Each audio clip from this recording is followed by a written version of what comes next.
भारत ने अपनी सामरिक शक्ति को अगले स्तर तक ले जाने की दिशा में एक ऐतिहासिक कदम उठाया है।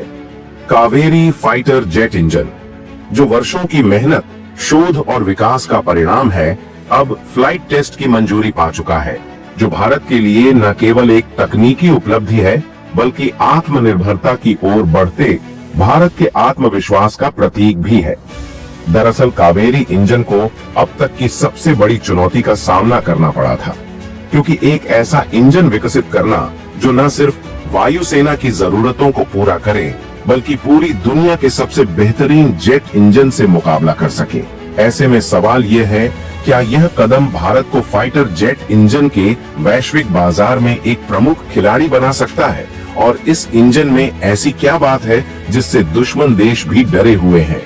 दरअसल DRDO भारत की दिग्गज डिफेंस मैन्युफैक्चरिंग कंपनी है।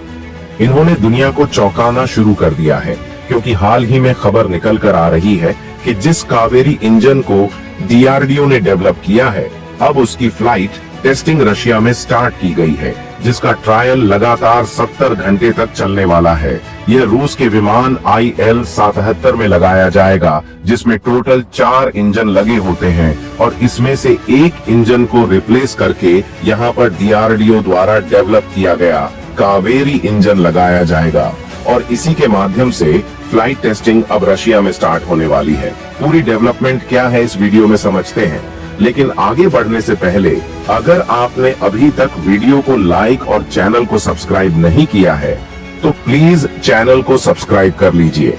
क्योंकि इसमें आपका सिर्फ 1 सेकंड का समय लगेगा, लेकिन इससे हमारी काफी मदद होती है। असल में देखा जाए तो अब पिछले कुछ सालों से डिफेंस के मामले में DRDO धमाका करने में पीछे नहीं हट रही है, और एक धमाका खत्म नहीं होता कि दूसरा नया धमाका शुरू हो जाता है। लेकिन वाकई में इस बार DRDO के द्वारा जो कारनामे सामने आ रहे हैं, उसे सोचना तो दूर की बात है, उसके बारे में उम्मीद रखना भी बाकी के देशों को मजाक लगता था। हम बात कर रहे हैं फाइटर जेट्स और एरोप्लेन में लगने वाले इंजन के बारे में, क्योंकि फिलहाल के समय में आपको जितने भी एरोप्लेन और फाइटर जेट दिखाई देते हैं, उन सबको मैन्युफैक्चरिंग से लेकर डेवलप करने की तकनीक तो हम हासिल कर चुके हैं, और भारत 5वीं पीढ़ी के फाइटर जेट बनाने पर काम कर रहा है। लेकिन अफसोस इस बात का है कि अभी तक हमारे पास एक ही सबसे बड़ी समस्या थी, जो है इसके इंजन को लेकर, क्योंकि आज तक इनके इंजन को भारत की DRDO जैसी कंपनियां भी नहीं बना पाई थी, और इसी मजबूरी का फायदा आज वह देश भारत से उठाने की कोशिश कर रहे हैं, जिनसे भारत अपने लड़ाकू विमान के लिए इंजन खरीद रहा है। जैसे कि हाल ही में सबसे बड़ा उदाहरण देख लीजिए कि भारत का एमका प्रोजेक्ट, जिसके तहत 4.5 जनरेशन वाले नए वेरिएंट के लड़ाकू विमान बनाए जा रहे हैं, उनमें लगने वाले F404 इंजन का ऑर्डर अमेरिकी कंपनी जनरल इलेक्ट्रिक को दिया गया है। लेकिन नतीजा हम लोग के सामने है, 2 साल की देरी हो चुकी है, और उनकी तरफ से अभी तक एक भी इंजन भारत को तो दिया नहीं गया, बल्कि उल्टा उनकी तरफ से $1 बिलियन और मांगा जा रहा है। और अमेरिकी कंपनी का कहना है कि अगर भारत इनको $1 बिलियन अतिरिक्त शुल्क के रूप में नहीं देता है, तो यह इंजन तो दे देंगे, लेकिन उसकी टेक्नोलॉजी ट्रांसफर भारत को नहीं करेंगे। यानी कि आप समझ सकते हैं कि किस तरीके से भारत के पास इंजन की टेक्नोलॉजी न होने के कारण मजबूरी का फायदा अमेरिका जैसे देशों की कंपनियां उठाने की कोशिश कर रही है। और भारत के साथ ऐसा खेल खेलने की कोशिश इसलिए की जा रही है, क्योंकि आपको भी इस बात पर यकीन नहीं होगा कि साल 1989 से ही भारत की DRDO बाकी की कुछ कंपनियों की मदद लेकर भी हवाई यान और लड़ाकू विमान के लिए कावेरी इंजन बना रही है, लेकिन अभी तक इसमें सफलता नहीं मिल पाई थी, क्योंकि जिस हिसाब से इस इंजन को थ्रस्टर्स यानी कि एनर्जी प्रोड्यूस करना था, उतनी एनर्जी यह इंजन प्रोड्यूस नहीं कर पा रहा था। और कहते हैं ना कि सही दिशा में मेहनत की जाए तो दुनिया चाहे जितना ही मजाक क्यों ना उड़ाए, सफलता कदम जरूर चूमती है। ऐसे में कई सालों तक भारत को भले सफलता नहीं मिल पाई, लेकिन DRDO ने हार नहीं मानी, और आज नतीजा हमारे सामने है। और यह खबर 1 हफ्ते पहले ही निकल कर आई थी, जब इंडियन गवर्नमेंट ने DRDO को फ्लाइट में इसकी टेस्टिंग के लिए अप्रूवल दे दिया था, क्योंकि अब DRDO ने अपने कावेरी इंजन को इस तरीके से बना लिया है कि वह किसी भी वायुयान को उड़ाने के हिसाब से थ्रस्ट यानी कि एनर्जी जनरेट करने में कैपेबल हो गया है। लेकिन डीआरडीओ का कमाल देखिए कि गवर्नमेंट की तरफ से फाइनल अप्रूवल मिले 1 हफ्ते भी ढंग से नहीं हुआ कि नए साल की शुरुआत में ही डीआरडीओ अब रूस पहुंच चुकी है और खबर निकल कर आ रही है कि कावेरी का जो डेरिवेटिव इंजन डीआरडीओ ने बनाया है उसकी लगातार 70 घंटे तक रशियन विमान में टेस्टिंग की जाएगी, जो कि ऑलमोस्ट 1 महीने तक चलेगी। और जिन लोगों को अंदाजा नहीं है कि यह हमारे लिए कितनी बड़ी खुशखबरी है, उन लोगों को बता दे कि चीन पिछले 10 सालों से हर साल अपनी सेना पर लगभग 200 अरब डॉलर खर्च कर रहा है। यानी कि अनुमान देखा जाए तो पिछले 10 साल में ही चीन ने अपनी सेना पर 2 ट्रिलियन से ज्यादा खर्च कर दिए हैं। लेकिन इसके बावजूद भी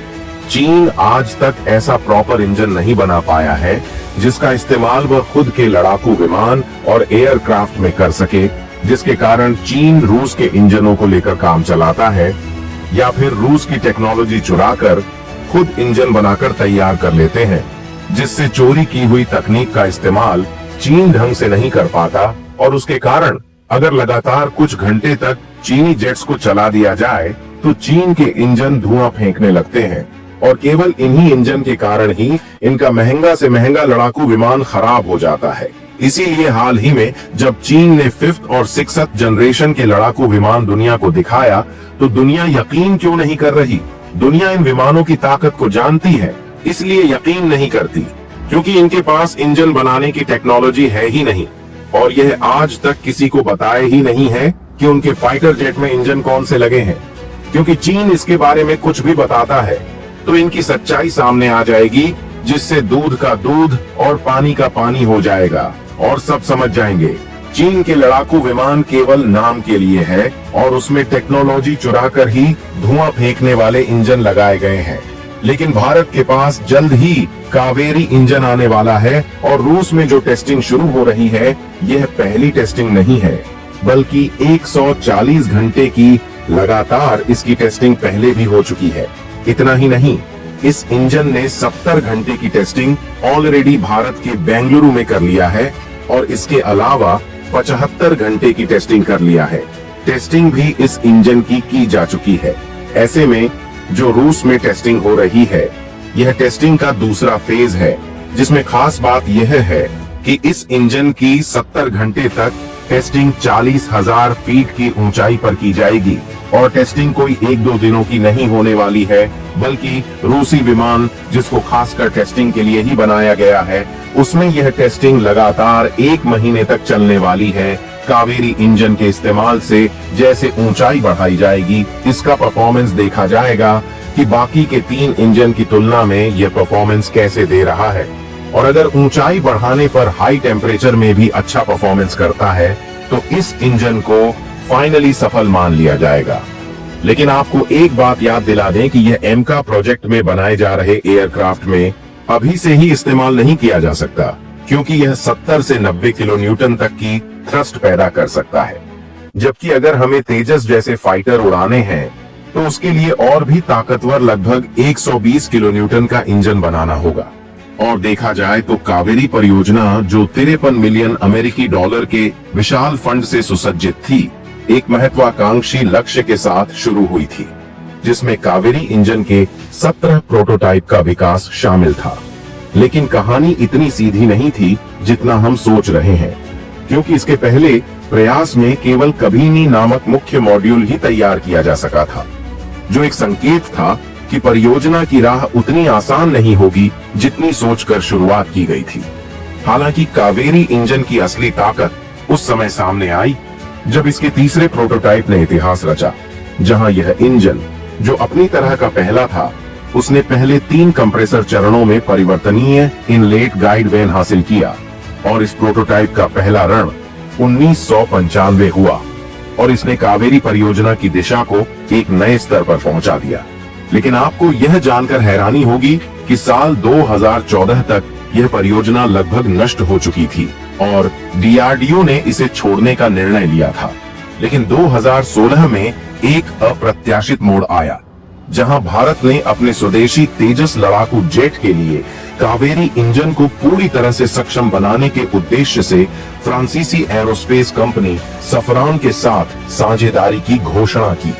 हालांकि बाद में डीआरडीओ ने भारत के स्वदेशी मानव रहित लड़ाकू हवाई वाहनों को शक्ति प्रदान करने के लिए कावेरी इंजन के ड्राई वेरिएंट को विकसित करने पर अपना ध्यान केंद्रित किया और अब जाकर इस वेरिएंट को अब इन फ्लाइट परीक्षण के लिए मंजूरी मिल गई है, जो भारत के लिए बहुत बड़ी कामयाबी होने वाली है। और अगर आपको नहीं पता तो बता दें, आज तक सिर्फ 5 देश अमेरिका, ब्रिटेन, फ्रांस, रूस और चीन ही फाइटर जेट्स के इंजन बनाने में कामयाब हुए हैं